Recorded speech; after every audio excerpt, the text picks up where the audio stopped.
Well, there are a lot of reasons why people enjoy thrift shopping. Buying secondhand is a great way to save some money, and donating items can be tax deductible. But do you know what happens after you drop off your donations?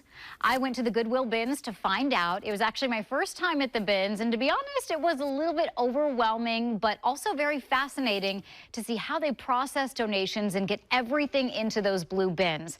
Also, you may have noticed, even though thrifting has always been popular, it seems to be having a major moment right now, especially among a certain demographic. It's the middle of the day on a weekday, and the parking lot is packed full at this Goodwill outlet store in Northeast Portland. Inside the outlet, also called the bins, you won't find items organized by size or color on racks or shelves. So this is not all separate and sorted through. This is dumped right in here for our sorting pleasure. Exactly. Instead, you'll be greeted by a room full of large blue bins, each one stuffed full of pre-owned goods. And today, the bins are ripe for the picking. We do about 450 table rotations a day. During the summertime, that can go up to over 500 table rotations a day. Want to go through some stuff? Yes. Mark Gormley has been managing the airport location for years and says a busy day is a normal day at the bins.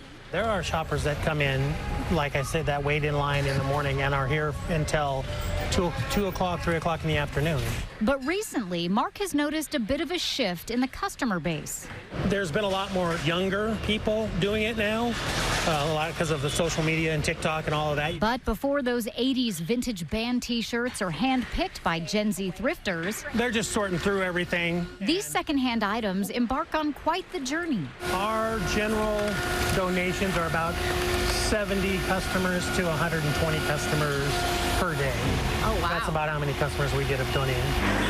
The other portion includes items that didn't sell at other Goodwill retail stores, even after getting marked down. It's going to be in that store for up to 4 weeks. Then, many of those things get packed up and brought to the bins. So they'll put it into one of these big melon boxes, and then that's what we take and put on the sales floor. Hundreds of these 1,100-pound bales of clothing, or melons as they call them, are stored in the warehouse. So it starts from here and it goes all the way back to the back wall. So I'm going to say probably 600 bales in here. Many of the bales get packed up, sold, and sent to other states or even other countries to be used or repurposed. So the idea is just upcycling. Nothing goes to waste. Yeah.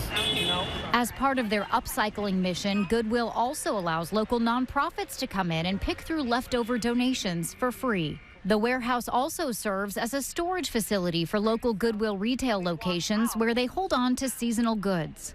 I see this is the Christmas section. There's always Christmas stuff at Goodwill. Always, any time of year. Yes, there is. We have in here about 1,500 of those melons of Christmas. It's also a way they can manage times when donations are plenty and when they are few. During the summer, we get a lot of donations. So most stores can't manage those donations, so they send them to us to hold on to.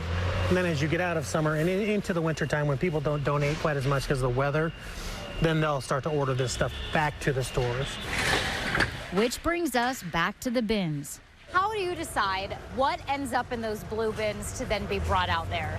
We just take everything and we put it into that machine over there that tips those melons, and everything goes.